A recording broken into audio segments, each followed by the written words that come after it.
그리고 영적 리더의 자세라는 제목 가지고 말씀 나누고자 합니다. 우리가 이번 주 강단 메시지로 이제 믿음으로 요단을 건너라고 이제 언약을 잡았습니다. 과연 믿음이 어떤 것이고 믿음이란 것은 무엇을 믿는 믿음인가? 우리 거기에 대한 거죠. 믿음은 결국은요 말씀을 믿는 거예요.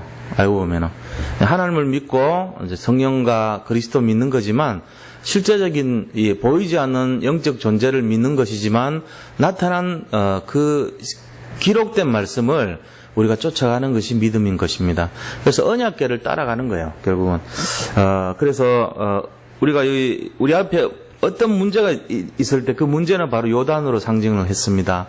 그 요단이라고 하는 것은 불신앙을 주는 근본을 요단으로 표현한 거죠. 그래서 그 요단 앞에 서면은 누구든지 어려워할 수밖에 없는 상황이에요. 우리 그 이선호 형제가 저번에 여기 앞에서 한번 합숙 갔다 와서 은혜 받은 거 얘기하면서 그런 얘기 했잖아요. 자기가 문자가 왔는데 대기업에서 1차 서류 전형에 합격했다고 면접 보러 오라고 그랬다고. 그런데 본인이 굳이 가려면은 갈 수는 있었겠지만 그거보다는 내가 여기 어차피 온 거 하나님이 책임져 주실 거다. 그 믿음을 가지고 그냥 안 가고 온종일 거기서 이 훈련에 임했다. 그런 얘기를 했지 않습니까? 그 한 지가 지금 한 달 정도도 안 된 것 같아요. 제가 기억하기로. 그런데 이제 그 이후에 본인이 이제 원하는 입장에서 좀 대기업에 속하는 그런 회사에 요즘 사실 취업하기가 굉장히 힘들어요. 우리가 생각하는 거하고 완전히 틀려요. 서울대 연대 나온 사람도 취직 안 돼요. 그런 진짜로 그 굉장히 어렵다고 봐야 돼요. 그런데 그런 상황인데도 우리 선우 형제가 한 명 뽑는 데 됐어요. 수석했다는 얘기지. 전체에서 한 명 뽑는 데 합격했으니까. 이게 하나님 은혜잖아요. 그게 또 감사한 게 그 회사가 예수님을 믿는 회사예요.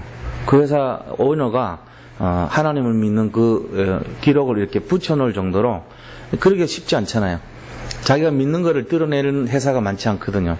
근데 그런 중심을 갖고 복음을 이렇게 표방하는 그런 회사에 사원이 됐다는 게 참 축복인 것 같아요.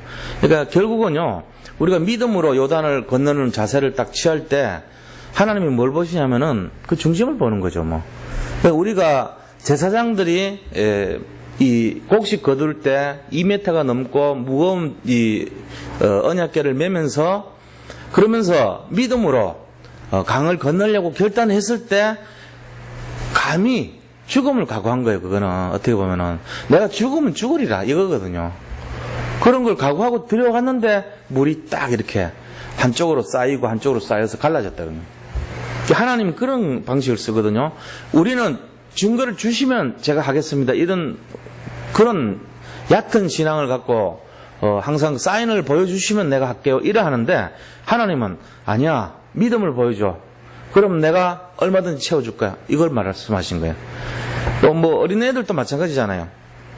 애기들한테 우리가 이걸 이제 이렇게 뭘 하라 하지 마라 이럴 때 그 조그만한 애기 마음 속에 그거를 진짜 지키면 얼마나 우리가 귀하게 봅니까? 그거를 사탕을 샀는데 그 사탕 가지고 자기 부모한테 이렇게 물려줄 때 이 아이 뭐 다른 거 필요 없거든요. 아, 이 아이가 부모를 사랑하는구나 하는 게 느껴지잖아요. 그러면 자기 생명을 해서라도 그 아이를 위해서 이렇게 정말 살고 싶은 마음이 생기잖아요. 저절로. 뭐 물론 그렇게 안 해도 더 우리가 희생하고 하지만 그러면 얼마나 귀하겠어요. 그것처럼 하나님이 우리를 보실 때 믿음을 보여주는 그 자녀가 얼마나 귀하겠냐는 거예요. 그래서 우리 다락방 복음 정신은 그런 거예요. 딴 것이 아니고 우리가 하나님 앞에서 오직 믿는 걸 보여주는 거예요. 그 믿음이 결국은 말씀 따라가는 것이고 말씀의 흐름을 따라가는 거거든요. 말씀의 흐름은 어디서 나타나냐면 복음에서 나타나는 거잖아요. 이 복음을 복음되게 하기 위해서 수많은 사람들이 생명까지 걸었거든요. 교회사를 보든지 아니면 우리나라 이 역사를 보더라도 정말로 하나님이 믿음을 보여주는데 말씀을 지키고 말씀의 흐름을 따라가기 위해서 복음의 역사란 말이에요. 이게. 그래서 시대마다 그 복음이 복음으로 드러나게 만든 사람들이 있었어요. 그 사람들이 바로 누구냐면은 예를 들면은 이 1517년 종교개혁했던 그런 사람. 그러니까 자기가 그렇게 될 줄도 몰랐어요. 근데 어느 날 이 면죄부를 가지고 팔로 다녔다고, 사람들이. 그러니까 말이 안 되잖아요. 분명히 성경에는 그런 것이 없는데 사람들의 죄를 믿을 때 없어진다고 되어 있는데 오직 의인은 믿음으로 말미암아 살리라고 되어 있는데, 근데 보니까 이 면죄부를 파는 사람이 있어요. 그 신부가 있거든요. 신부 이름 제가 잊어먹었는데 그 신부가 주동이 됐어요. 그래가지고 교황한테 막 굉장히 이렇게 좀 아부를 떠는 사람이었다고. 그 사람이 원하는 걸 뭐냐면은 어떻게 하든지 간에 성전, 이 베드로 성당을 짓기 위한 기금을 얻기 위해서 자기가 총대를 맨 거예요. 그 불법인 줄 알면서도 사람들에게 가서 외칩니다. 뭐라고 외치냐면은 당신들이 헌금함에 동전이 떨어질 때 당신의 영혼은 죄에서 사함을 받아가지고 천국으로 간다. 이렇게 막 그렇게 막 알려요. 그 성경에 그런 말이 어디 있어요? 헌금할 때 그 떨어진 동전 소리 때문에 우리가 사망해서 생명을 옮긴다는 말이 없잖아요.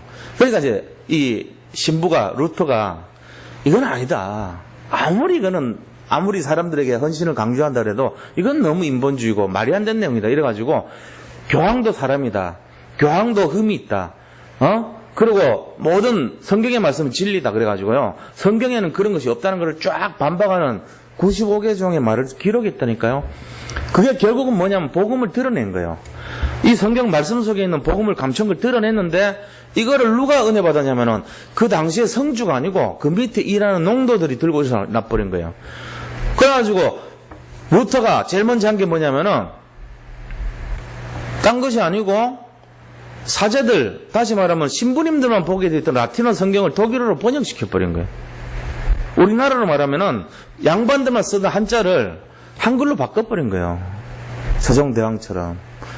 그러니까 누구든지 이 말을 들을 수 있고 쓸 수 있고 이렇게 쉽게 만들어버린 거예요. 그 작업을 주도했던 사람이 그 위에 있던 굉장한 성주 이런 분들이 막 도와준 거예요. 또 그래가지고 복음이 복음되게 했단 말이에요. 이 흐름이 역사적으로 계속 있잖아요. 결국은 복음과 율법의 싸움이었단 말이에요. 결국 말씀을 가지고 우리가 믿는 것이 믿음인 거예요. 그것 때문에 내가 믿음으로 결단하면서 언약에 따라갈 때 하나님이 거기에 역사한다는 거 알아야 돼요. 지금도 마찬가지입니다. 우리가 진짜 어떤 승리를 하든지 요단을 건너든지 어떤 응답을 받는 자세가 된다면은 제일 중요한 것이 뭐냐면은 정말로 말씀을 따라가면서 복음이 복음되는 그 정신으로 들어가는 거예요. 그게 다락방 정신입니다, 사실은. 그래서 그 중심이 어떤 거냐 이번에 말씀드리기를 우리가 아침에 일찍 일어나는 거, 그죠? 아침 일찍 일어나는 건 믿음의 결단을 하고 도전을 말하거든요. 도전 정신이 있어야 돼요. 도전이라는 것은 4가지 도전을 말하는데 제일 첫 번째가 복음의 흐름, 그걸 잡는 거예요. 우리가 다른 성도님들하고 차이 나는 게 뭔지 아세요? 여기 계신 모든 분들은요, 지금 여러 가지 어려움이 있을 거예요. 왜냐하면은 누구든지 다 그 어려움이 요단이란 말이에요. 요단 음사는 한 명도 없습니다. 요단이라는 하나의 불신앙할 수 있는 내용이 다 있어요. 누구든지 핑계 댈 수 있고 그걸 가지고 합리화시킬 수 있는 그런 요소가 다 있다니까요. 그런데 우리는 믿음으로 결단했기 때문에 그 불신앙을 뛰어넘어야 되는 거예요. 그런 결단을 하기 때문에 도전이란 말 쓰거든요. 그건 4가지 기본적인 도전이잖아요. 그게 뭐냐면은 말씀 잡고 그 말씀이 실천될 수 있도록 날마다 기도하면서, 그러고는 또 그 기도 내용이 정말로 복음적인가에 대해서 자기 스스로가 점검할 수 있어야 돼요. 기도의 개인화. 그리고 사람 살리는 쪽에 중심과 마음을 들일 수 있는 이 4가지가 우리가 도전해야 될 내용들이란 말이에요. 이게 뭐냐? 믿음으로 도전해야 되는 우리가 해야 될 내용들입니다. 그럴 때 하나님이 준비하신 것이 문을 다 열어버리죠. 어떻게 문 엽니까? 저 사람이 진짜다 싶으면요, 내가 감동이 돼요, 일단. 그러면서 불신앙에서요, 신앙으로 바뀌어요. 한 사람이 진짜 믿어버리면 어떻게 됩니까? 그 한 사람 때문에 내 영향을 받게 돼 있다니까요. 우리도 그렇잖아요. 전도란 게 딴 게 아니고, 뭐 이렇게 어떤 레파토리 식으로 막 이렇게 해가지고 하는 그런 게 아니에요.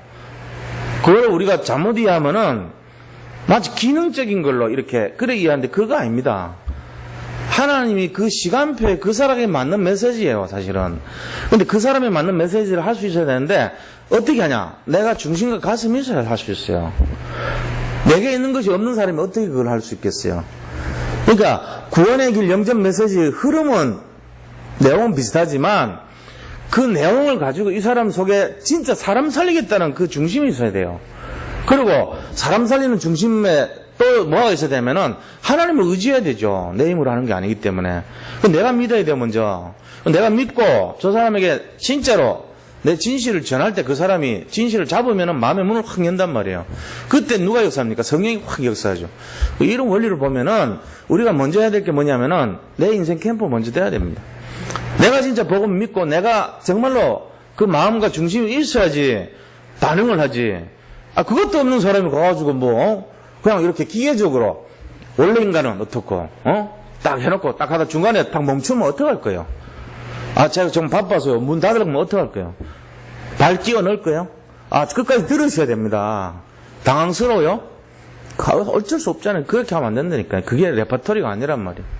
우리는 이 사람들에 대해서 정말로 내가 체험한, 내가 맛본 그게 있어야 돼요.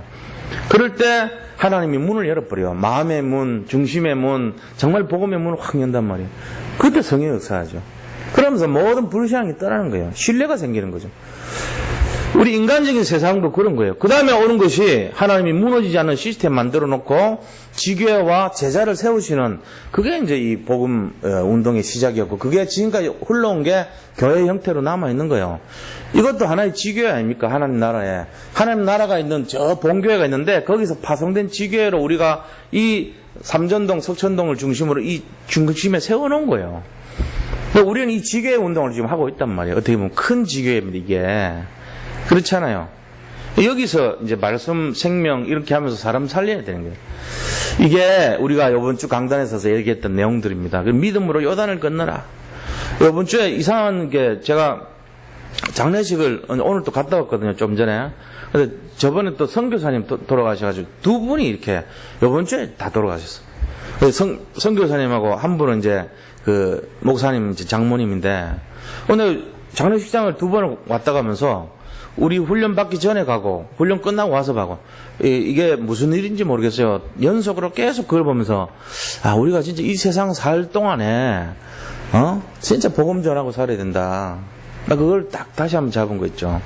한 분은 선교사고 목사님이고 한 분은 권사님이더라고. 아까 보니까 권사라고 이때 있더라고.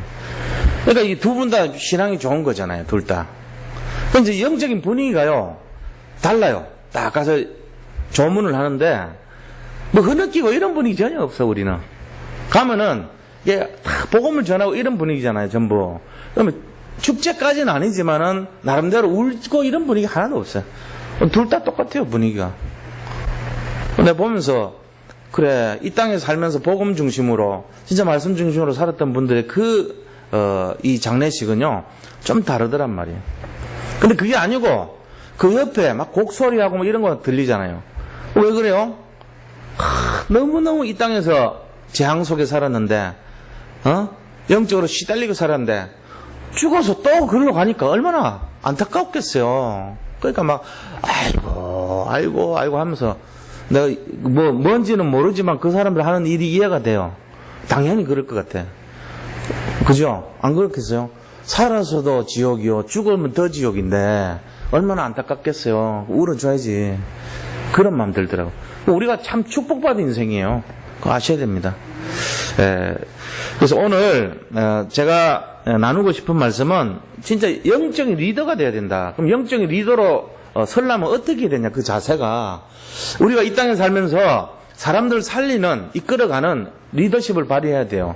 그래서 오늘 이 본문 속에 영적 리더의 모습이 숨어 있단 말이에요. 그래서 많은 사람들을 살리고 복음을 전하는 전도자는 다른 사람을 이끌어가는 거잖아요. 사실 알고 보면 다른 사람의 영혼을 이끌어가는 역할을 해야 되거든요. 내가 양육을 하든지 아니면 다락방을 하든지 아니면 전도를 하든지 뭘 하든지 간에 사람을 이끌어갈 수 있는 힘이 있어야 돼요. 이 힘을 갖추려면 어떻게 되냐? 내 마음속에 믿음이 있어야 되거든요.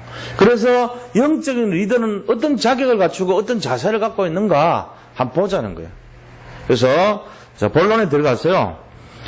첫 번째 영적 리더의 기본입니다. 기본. 리더의 기본은 어떤 것이냐. 오늘 1절 2절 보세요. 뭐라고 되냐면은 그 땅에 기근이 심하고 그들이 애굽에서 가져온 곡식을 다 먹음에 그 아버지가 그들에게 이르되 야 다시 가서 우리를 위해 양식을 좀 사오라 이렇게 말하는 거 있죠.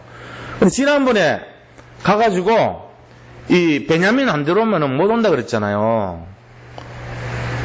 그래가지고 또 거기 이 볼모도 하나 잡혀 있고 지금 그런 입장인데 이거 참 난감하단 말이에요. 그런 입장으로 돼 있는 거를 안 가게 되면은 아버지 말씀을 거역하면 가족 전체가 굶어 죽고 만약에 가게 되면은 아버지한테 유일한 사랑하는 라헬의 아들 2명 중에 하나는 짐승한테 뜯겨가지고 죽은 걸로 돼 있잖아요. 지금 요셉은 그 요셉 동생이 베냐민인데 이 베냐민까지 데려가면은 아버지는 진짜 돌아가실 판국이란 말이에요. 근데 이걸 누가 설명하겠어요? 이런 상황을 아버지 그 베냐민 데려가야 됩니다 말할 수 없잖아요. 그런데 유다가 거기 나온 거예요. 유다가 딱 나왔죠. 그걸 보면은 뭡니까? 유다가 어떤 진실 앞에 서려고 하는 용기가 있었던 거죠. 우리가 지금 이런 걸 딱 볼 때 똑같습니다. 지금 우리 자신들이 누군가가 나서야 될 때를 못 나서면요 세월호 사건같이 돼버려요. 그 사람들 중에 단 한 명만이라도 사람 살린 거 먼저 해야 됩니다. 이래가지고 우리가 먼저 빠져내야 됩니까 이거? 선장님이 하시든지 누가 하시든지 빨리 명령 내려주십시오라고 조언을 했더라면, 아니면 해경 구조 온 사람들 중에 한 명이라도 진짜 그 배 위로 올라가가지고 확성기 되고 전부 뛰어내리십시오라고 말을 했더라면, 누군가가 남들이 볼 때 니 왜 오지랖 늦게 그거 하냐, 니 그거 책임질 거야, 이런 말 들을지라도 사람 살린 게 먼저라 생각해가지고 자기가 진짜 나는 죽으면 죽겠다, 내가 책임지겠다 이런 마음으로라도 했더라면 많은 사람들은 살아났을 거 아닙니까? 저라는 구조를 못했다 치더라도. 근데 그런 사람이 없어요. 지금 이 시대 문제가 이런 용기 있는 리더십 가진 사람이 없다는 거예요. 전부 어떤지 아세요? 전부 대부분 사람들이요 눈치 봐요. 회사 가갖고 이거 조금 오버하면 뭐가 문제가 될 건데 어떡하지? 또 내가 어떤 행동을 하면은 뭐가 어떻게 되겠지? 내가 이걸 하면 어떻게 되겠지? 등등. 여러 가지 자로 재는 게 많잖아요. 내가 조심을 해야 되고, 내가 살펴야 되고, 그런 식이라. 아무도 안 나선 거예요. 이게 만약에 우리나라 전체 분위기면은 앞으로도 이런 사건 계속 일어납니다. 아니라고 말할 수 없죠. 누군가가 명령을 내려야 될 사람이 명령 안 내려버려요. 누군가가 행동을 조치를 해줘야 될 사람이 조치를 안 해요. 왜? 더 큰 책임을 질까봐 겁나서 그냥 뭉개고 있는 거예요. 그냥 가만히 있는 거예요. 누군가가 나서가지고 그것 때문에 더 문제될 것 같으면은 에이 그거 봐라 바보같이 네가 괜히 나서갖고 그렇게 덤탱이 쓴 거야, 이런 분위기 된다니까요. 너 왜 잘난 척 해가지고 오지랖 넓게 뭐 하려고 그랬어, 이런 분위기 되면 큰일 나요. 그게 아니고 누군가가 해야 될 것 같으면 누구든지 해줘야 되는 거예요. 그런 분위기 돼야 됩니다. 이게 복음에서 나와야 돼요. 이 복음 정신에서. 유다가 지금 그런 거예요. 가족들을 다 지금 살려야 되는데 아무도 그걸 얘기할 수 있는 상황이 아닌 거예요. 근데 자기가 딱 나섰어요, 유다가. 옛날에 유다는 어땠는지 아세요? 저 이방, 언약도 없는 이방 여자하고 결혼하고요. 그래가지고 또 안 돼가지고 나중에 뭐 합니까? 자기 다말 며느리인 줄 몰라서 물론 됐겠지만 다말과 관계를 갖잖아요. 그런데 이 유다가 크게 깨달아요. 그걸 통해서 언약이란 걸 깨달은 거예요. 다말 며느리지만 언약을 위해서 씨앗이라는 테르토트라고 하는 이 언약 씨앗을 위해서 다말은 자기의 모든 것을 하나님 앞에서 언약 때문에 행동했구나, 이걸 이해하는 거예요. 언약이 너무 중요하다는 거를. 언약은 복음이 있거든요, 사실. 복음 때문에 온갖 욕을 얻어먹을 각오를 다 한 거죠, 다말은. 그걸 통해서 유다가 배운 거예요. 진정한 용기는 언약을 중심으로 가는 것이 맞다, 이걸 이제 깨달은 거예요. 그래서 나섰어요. 그래가지고 아버님한테 얘기합니다. 아버님한테 뭔 얘기합니까? 지금 상황이 3절에서 5절까지가 설명하는 내용이에요. 3절부터 5절 보면은 유다가 아버지에게 말하기를 그 사람이 우리에게 경고를 했다. 무슨 경고했냐? 너 동생, 막내 동생 데려와야 된다고 경고했다고 얘기하는 거예요. 그러니까 아버지가 뭐랍니까? 왜 그 쓸데없이, 막내 동생이 있다는 걸 왜 얘기했느냐? 이렇게 얘기한 거예요. 그러니까, 너희가 아버지가 있냐? 다른 동생이 있냐? 아는 듯이 묻는데 우리가 어떻게 숨깁니까? 그런데 말해놓고 났더니 이렇게 될 줄은 우리가 몰랐습니다. 이렇게 말하는 거예요. 이제 전후 상황을 쫙 설명을 해준 거죠. 그러니까 거기서 딱 뭐를 들었냐면은 그 내용을 보고 뭔가 이 상황을 이제 파악을 한 거잖아요. 야곱이.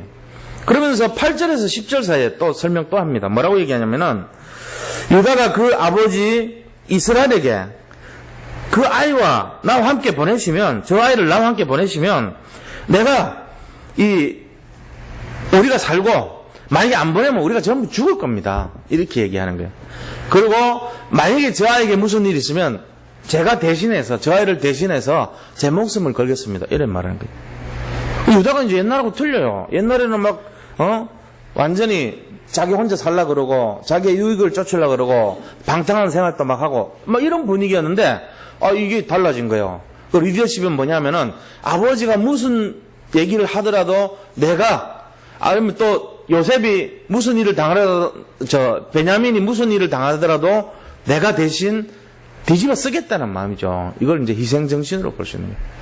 그러니까, 남들 앞에 믿음으로 담대하게 선 그 마음과, 그 다음에 자기가 대신하겠다는 희생정신, 이걸 딱 갖고 있는 거예요. 이게 이제 리더의 자세잖아요.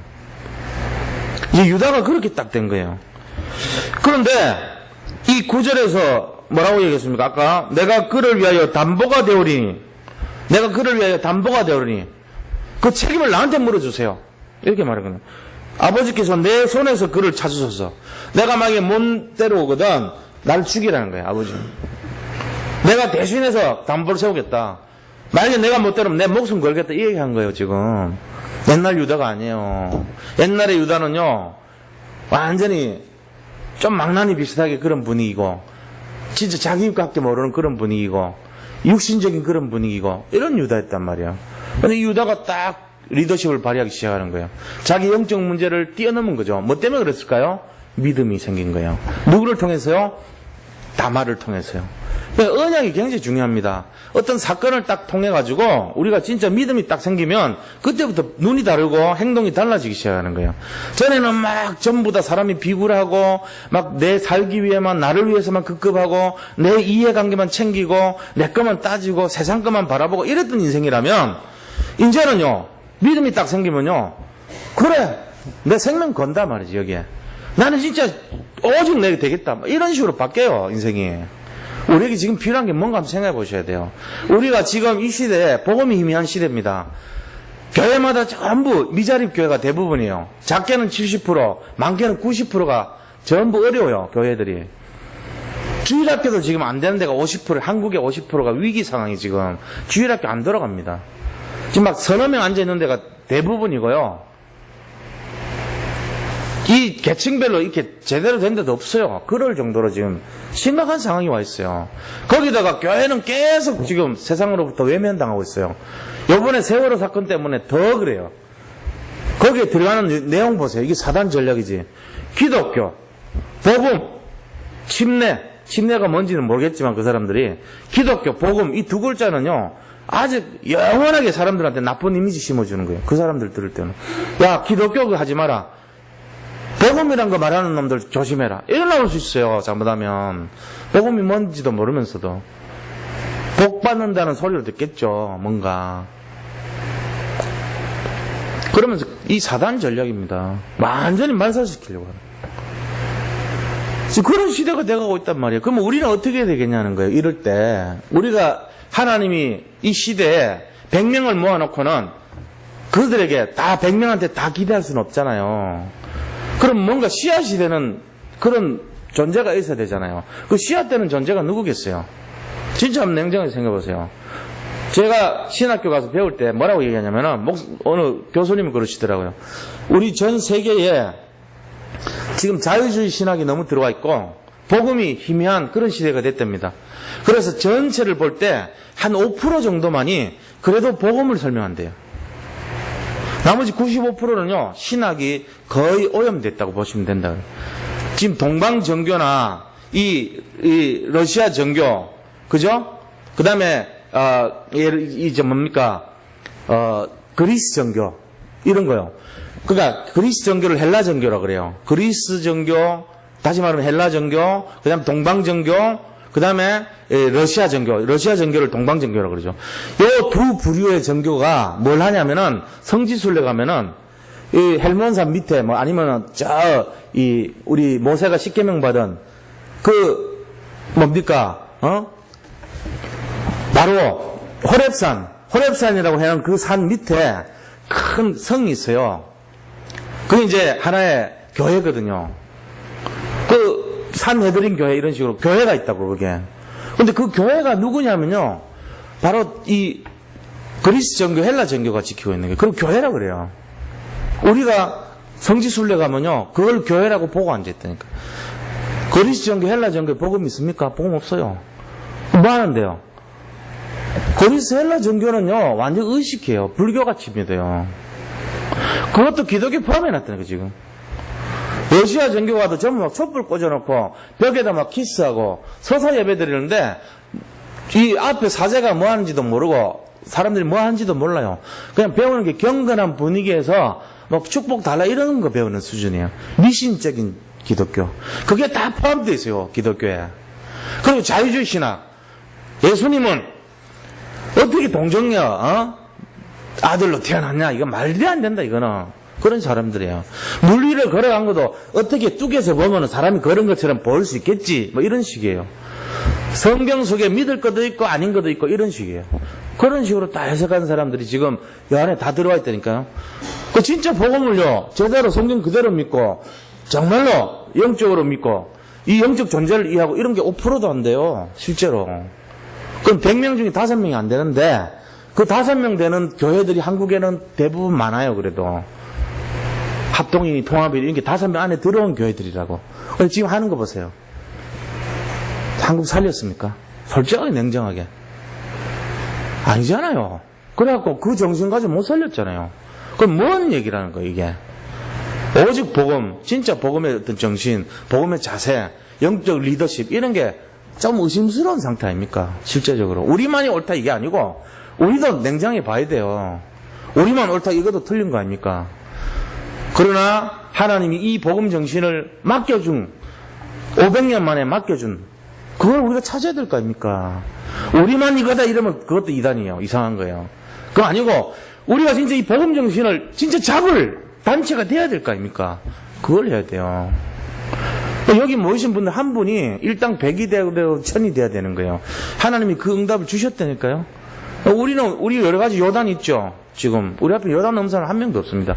요단 다 끼고 있어요. 인간은. 그럼 요단을 건널 때 뭐로 건너요? 말씀 따라가고 믿음으로 건너는 거예요.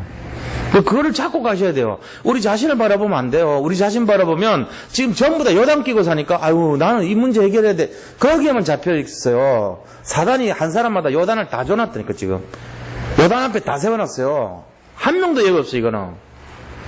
그걸 전부 건널 수밖에 없도록 그렇게 해놨는데 우리가 뭘 쳐다보냐면은 환경 쳐다보고 문제 쳐다보고 재앙 쳐다보고 있단 말이에요. 하나님의 관점에서 우리를 바라보는 눈을 잊어버렸다 우리가.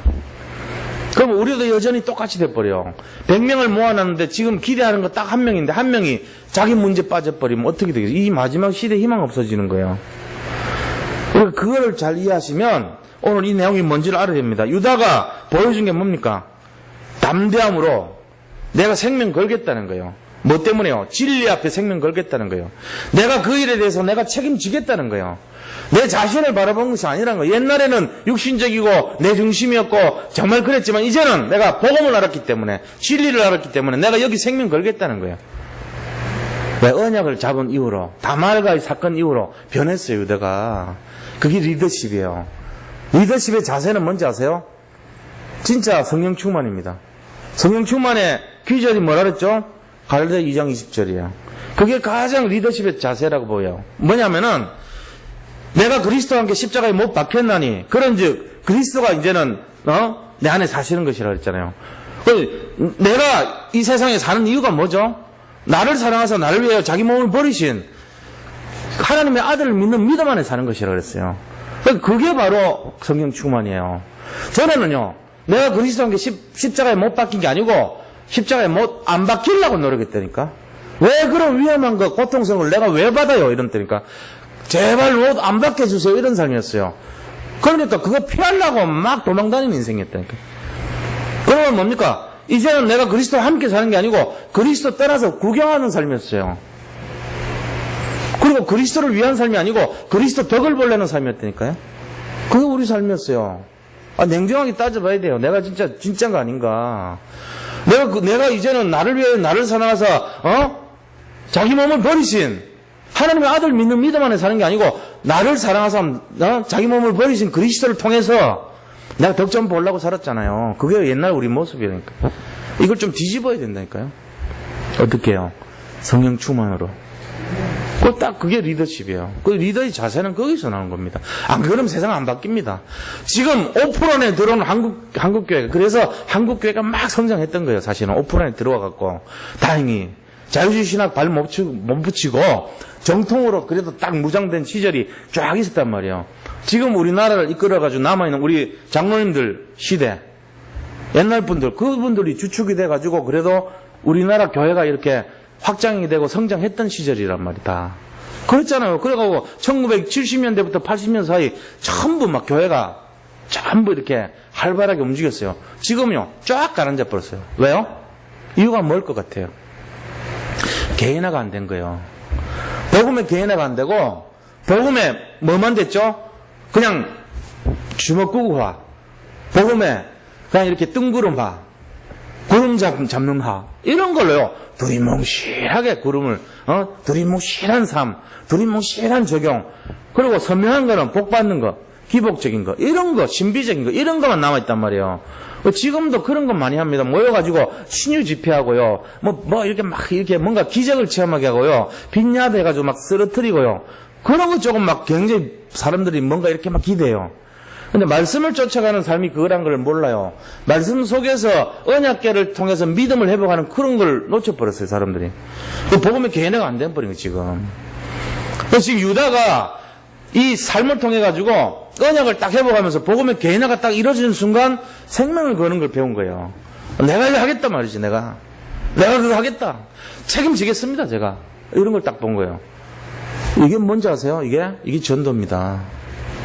전도는 그런 것이에요. 전도 그냥 하는 게 아니고 내가 진짜 여기에 생명 걸겠습니다. 내가 보증합니다. 이런 정도 돼야지 전달되는 거예요. 그게 안 돼가지고 이러면 된다고 합디다. 안 됩니다. 그거 갖고. 자기 체험하지 않고 남한테 얘기하는 건 엉터리라고 그랬어요. 그 전도는 그런 거예요. 그러니까 비장한 각오를 하고 전하는 거예요, 사실은. 그래서 이 유다와 형제들이 전부 다 변합니다. 어떻게 변합니까? 이제는요, 정말로 내가 대신 남겠습니다. 이렇게 변해요. 나중에 요셉이 이 형제들의 마음을 시험하잖아요. 막 돈도 요번에 집어넣어가지고 했죠. 그 다음에 뭘 또 뭘 그 안에다 집어넣어가지고 모함을 하잖아요. 그래가지고 너희들 중에 범인이 있다고 잡아들이잖아요. 막 옛날 같으면 서로 막 제가 그랬어요, 얘가 그랬어요. 이럴 판국인데, 그런 게 안 그래요, 이제. 유다가 딱 나서가지고 뭐라 합니까? 제가 대신 남겠습니다. 형제들 돌려보내주세요. 이런다니까, 진짜로. 내가 책임지겠습니다. 이 일에 대해서. 이유는 우리가 안 한 건 분명한데, 만약에 어쩔 수 없다면 내가 남겠습니다. 이러잖아요. 이 창세기 44장 33절 보면 그렇게 말해요. 내가 책임지겠습니다. 다르잖아요. 그걸 보고 누가 기뻐했겠어요? 요셉이 기뻐했겠죠. 아, 형들이 많이 바뀌었구나. 내가 옛날에 있을 때는 서로 아웅다웅거리고 싸우고 이랬는데 형들이 많이 바뀌었구나. 그걸 느꼈단 말이에요. 이게 영적 리더의 모습입니다. 우리 교회도 그런 마음으로 하나가 되기를 축원드립니다. 그렇게 나서는 분들이 있으면요, 교회가 문제가 없어요. 안 그러고 서로 그건 뭐하냐, 그건 다른 사람이 하겠지, 그 책임은 내가 할 필요는 없어, 이런 식으로 해버리면 어떻게 돼요? 그 전부 이제 슬슬 이제 무너지다가 어느 날 보면 딱 책임질 사람 한 명도 없어요. 그렇다고 교회가 회사입니까? 사람을 자릅니까? 그건 또 아니잖아요. 여기는요, 힘이 있는 사람이건 힘이 없는 사람이건 갖춘 사람이건 못 갖춘 사람이건 관계없이 복음 때문에 모인 단체예요. 그러면 조그마한 힘부터 10원짜리 힘부터 저 수억짜리 힘까지 다 합쳐야 돼요. 그게 하나님 원하신 뜻이거든요. 근데 여기는 누가 하겠지, 뭘 하겠지 이런 분위기 되면요 어떻게 되겠어요? 그게 안 되게 돼 있다니까. 내 작은 힘이지만 하나님 바치겠습니다. 내 작은 힘이지만 하나님께 드리겠습니다. 이런 사람들이 모일 때 사실은 우리가 하는 게 아니에요. 성령께서 퍼부어 주는 거예요. 하나님 하셔야지 하는 거죠. 하나님 하셔야지 사람도 살리고, 하나님 하셔야지 현장이 변화되죠. 하나님 하시려면은 사람이 중심이 모여야지 되는 거 아닙니까? 그죠? 그런 것이 될 때 사람들이 그래 내가 한번 내 이 중심을 한번 들여보자. 유다같이. 이런 것이 뭐 때문에 오냐? 언약 때문에 나온 거예요. 복음 때문에 나온 것이란 말이에요. 그럼 다르죠 인생이. 그럼 따라가는 거예요 전부 다. 이 가슴이 통하니까. 이게 전도가 돼요. 자, 두 번째입니다. 그러면은 변화의 주역입니다. 이런 변화를 시키는 주역이 돼야 돼요. 그럼 이제 전도자죠. 이게 바로 전도자 인생이란 말이에요. 믿음을 가지고 영적 리더의 모습으로 자기가 다 뒤집어 쓰고 책임지겠다 나서니까 이걸 통해서 누가 변하냐? 주변에 있는 사람들이 다 변해요. 전도자 한 명이 제대로 일어나 버리면요 다 변합니다. 그 부서가 변하고 기관이 변하고요 가정이 변하게 돼 있어요. 가정 속에서 진짜 복음 잡고 믿음의 결단을 한 사람들이 한 명만 일어나 버리면은 가족들 다 살아납니다. 진짜로 믿는 사람, 생명 걸겠다고 믿는 사람, 어떤 문제도 요란 믿음으로 건너는 사람 한 명만 나버리면 다 되게 돼 있어요. 시간표 싸움 이거는 되게 될 수밖에 없어요. 진짜로 믿으시기 바랍니다. 거기 바로 유다가 그렇잖아요.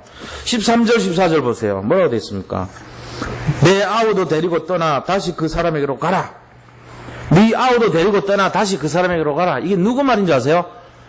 요셉 아버지 야곱 말이에요. 야곱 변화된 이스라엘. 여기서는 이스라엘로 변했지만 야곱의 말 아닙니까? 이스라엘이 뭐라고 얘기합니까? 야 너들이 올 때 주머니 안에 넣어놓은 그 돈에다가 플러스 새로운 돈 2배로 가져가. 옛날 돈하고 지금도 합쳐서 2배 돈 가져가고, 그 다음에 여기 있는 특산물 좀 준비해서 가. 꿀도 가져가고 뭐도 가져가고 뭐 다. 그래가지고 그 사람들한테 이 좀 바치라. 그래서 마음을 좀 이렇게 좋게 만들어라 이거죠. 근데 마지막에는 뭡니까? 저희가 얘기할 때는 베냐민은 그럼 놔두라. 베냐민은 못 들어갔다고 핑계 좀 대라 이럴 줄 알았는데 그게 아니에요. 야곱이 딱 결단한 거죠. 베냐민도 데려가라. 이게 놀라운 사실 아닙니까? 홍해 갈라진 거예요 지금. 유다가 딱 나서니까 아버지가 전도돼 버린 거예요. 말하자면 뭐 때문에 전도됐죠? 유다의 중심을 본 거예요. 아버지가 진실을 봐버린 거예요. 그러니까 감동을 먹은 거예요. 유다가 이 이스라엘이.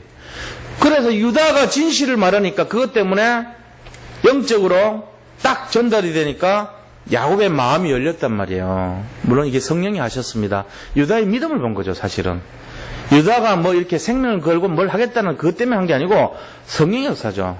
유다가 믿음으로 결단했기 때문에 죽으면 죽겠다 했더니 아버지가 베냐민 데려가라 그러면서 딱 하는 말이 있어요. 뭐라고 하냐면요 14절 보세요.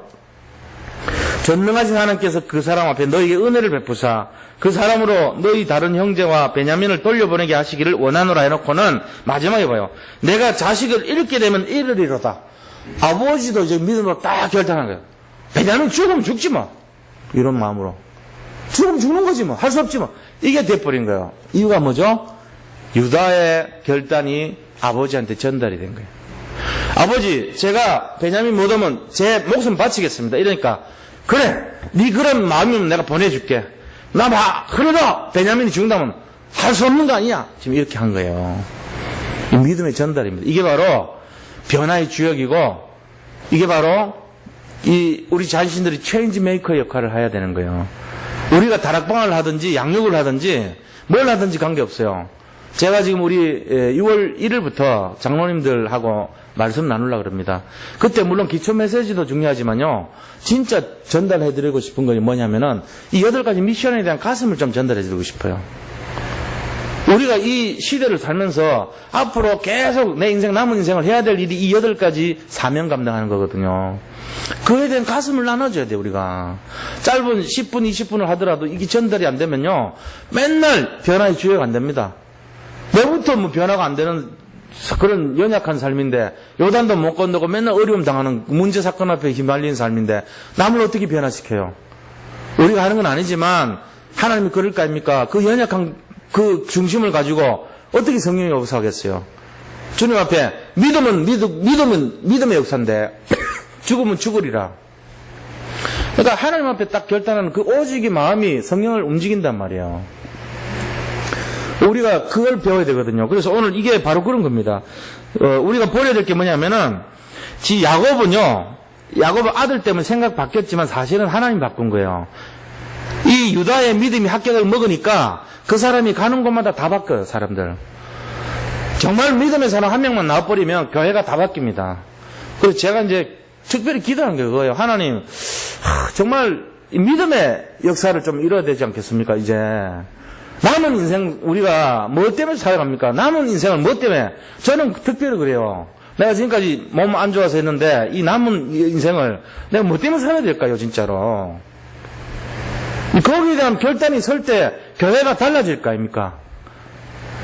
그게 전달이 돼야 된다고 봐요, 저는. 그걸 위해서 8가지 미션이라는 것을 이걸 진짜 터뜨렸는데 이게 8가지 미션이 아니고 30가지 내용이에요. 그래서 우리가 기본적인 기초가 뭐냐면 8가지 미션이지만 그 다음에 10가지 다시 바꿔야 되는 거 있어요. 그걸 이제 개혁이라 그러죠. 리포메이션이라 그래요. 파운데이션이라는 것은 하나의 이 기초를 말해요. 8가지. 근데 거기서 조금 더 나가가지고 그럼 뭘 바꿔야 되냐 그죠?